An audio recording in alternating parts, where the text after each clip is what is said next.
जय श्री कृष्ण। मोक्षा एकादशी का महात्म।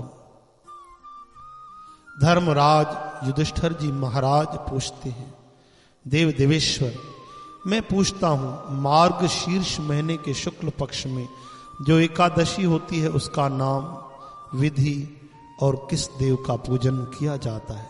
हे स्वामिन, यह सब यथार्थ रूप से बताइए। तब हमारे श्री कृष्ण चंद मुरली मुकंद आनंद कंद नंद नंद चंद कहते हैं, हे राजाओं में श्रेष्ठ नृप श्रेष्ठ, मार्ग शीर्ष महीने के कृष्ण पक्ष में उत्पन्ना नाम की एकादशी होती है, जिसका वर्णन मैंने तुम्हारे सामने कर दिया। अब शुक्ल पक्ष की एकादशी का वर्णन करूंगा, जिसके सुनने भर से वाजपेय यज्ञ का फल मिलता है। उसका नाम है मोक्षा एकादशी, जो सब पापों का अपहरण करने वाली है, मोक्ष देने वाली। हे राजन, इस दिन जतन करके, कोशिश करके तुलसी की मंजरी और धूप दीप आदि से भगवान दामोदर का पूजन करना चाहिए। और इसी विधि से दशमी एकादशी के नियम का पालन करना उचित है। मोक्षा एकादशी बड़े बड़े पापों का नाश करने वाली है। उस दिन रात में मेरी प्रसन्नता के लिए नृत्य, गीत, स्तुति के द्वारा जागरण करना चाहिए। श्री कृष्ण गोविंद हरे मुरारे, हे नाथ नारायण वासुदेव। जिसके पितर पापवश नीच योनि में पड़े हों, वे इसका पुण्य दान करने से मोक्ष को प्राप्त होते हैं। इसमें थोड़ा भी संदेह नहीं है। पूर्व काल की बात है, वैष्णवों से विभूषित यानी भगवान के भक्तों से सजे परम रमणीय चंपक नगर में वैखानस नाम के राजा रहते थे। वे अपनी प्रजा का बेटे की तरह पालन करते थे। इस तरह राज्य करते राजा ने एक दिन रात को सपने में अपने पितरों को नीच योनि में पड़ा देखा।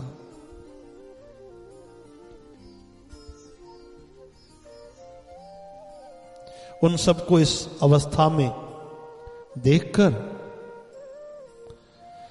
राजा के मन में बड़ा विस्मय हुआ। प्रातः काल ब्राह्मणों से उन्होंने सपने का सारा हाल कह सुनाया। राजा ने कहा, ब्राह्मणों, मैंने अपने पितरों को नरक में गिरा देखा। वे बार बार रोते मुझसे कहते थे कि तुम हमारे तनुज हो, इसलिए इस नरक सागर से हमारा उद्धार करो। हे ब्राह्मणों, इस रूप में मुझे पितरों के दर्शन हुए हैं, इससे मुझे चैन नहीं मिलता। क्या करूं, कहां जाऊं, मेरा हृदय रूंधा जा रहा है। हे ब्राह्मणों, वह व्रत, वह तप, वह योग जिससे मेरे पूर्वज तत्काल नरक से छुटकारा पा जाए, बताने की कृपा करें। मुझे बलवान और साहसी बेटे के जीते जी मेरे माता पिता घोर नरक में पड़े हुए। बताओ, ऐसे बेटे से क्या लाभ है। ब्राह्मण कहने लगे, राजन, यहां से निकट ही पर्वत मुनि का महान आश्रम है, और वे महान पर्वत मुनि भूत भविष्य के ज्ञाता हैं। हे श्रेष्ठ राजन, आप उन्हीं के पास चले। ब्राह्मणों की बात सुनकर महाराज वैखानस शीघ्र ही पर्वत मुनि के आश्रम पर गए और उन मुनि श्रेष्ठ को देखकर उन्होंने दंडवत प्रणाम करके मुनि के चरणों का स्पर्श किया। मुनि ने भी राजा के राज्य के 7 अंगों की कुशल पूछी। राज्य के 7 अंग कौन से होते हैं? एक राजा, दूसरा मंत्री, तीसरा राष्ट्र, चौथा किला, 5वां खजाना, 6ठा सेना और 7वां मित्र, दोस्त यार। ये एक दूसरे का उपकार करने वाले राज्य के 7 अंग हैं। राजा ने कहा, स्वामिन, आपकी कृपा से मेरे राज के 7 अंग सकुशल हैं, लेकिन मैंने सपने में देखा है कि मेरे पितर नरक में पड़े हैं। अब बताइए किस पुण्य के प्रभाव से उनका छुटकारा होगा। राजा की ये बात सुनकर मुनि श्रेष्ठ पर्वत महाराज एक मुहूर्त तक ध्यान में स्थित रहे। एक मुहूर्त यानी 48 मिनट। इसके बाद वे राजा से कहने लगे, महाराज, मार्गशीर्ष महीने के शुक्ल पक्ष में जो मोक्षा नाम की एकादशी होती है, तुम सब लोग उसका व्रत करो, उसका पुण्य पितरों को दे डालो। उस पुण्य के प्रभाव से उनका नरक से उद्धार हो जाएगा। भगवान श्री कृष्णचंद्र कहते हैं, युधिष्ठिर, मुनि की बात सुनकर राजा फिर से अपने घर लौट आए। जब उत्तम मार्गशीर्ष महीना आया तब राजा वैखानस ने मुनि के कहने के अनुसार मोक्षा एकादशी का व्रत करके उसका पुण्य सभी पितरों सहित पिता को दे दिया। पुण्य देते ही क्षण भर में आकाश से फूलों की वर्षा होने लगी। वैखानस के पिता पितरों सहित नरक से छुटकारा पा गए और आकाश में आकर राजा के लिए ये वचन कहने लगे कि बेटा, तुम्हारा कल्याण हो, तुम्हारा कल्याण हो। ऐसा कहकर वे स्वर्ग में चले गए।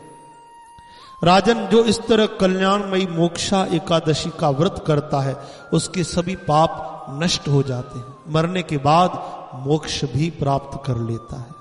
यह मोक्ष देने वाली मोक्षा एकादशी मनुष्यों के लिए चिंतामणि के समान सभी कामनाओं को पूर्ण करने वाली है। इस महात्म्य के पढ़ने श्रवण करने से वाजपेय यज्ञ का लाभ मिलता है। तो मेरे भाई बहन, दोस्तों, साथ संगत जी, याद रखिए, एकादशी के तिथि को आप एकादशी पालन करें या न करें, लेकिन अन्न खाना महापाप कहा गया है। इस दिन अन्न में सभी पाप, सुरापान का पाप, ब्राह्मण की हत्या का पाप, चोरी का पाप आदि आदि अन्न में निवास करते हैं। तो जो अन्न खाता है या खिलाता है उसे वो सब पाप लगते हैं। एकादशी के दिन तो अन्न का दान करना भी वर्जित है। इस दिन अगर आप दान भी करो तो फल का दान करो, फल फूल का।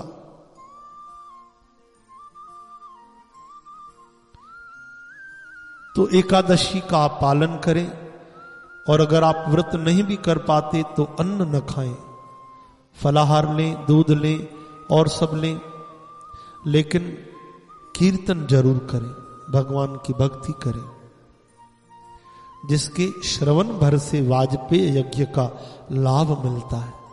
तो करने से कितनी कृपा होती होगी।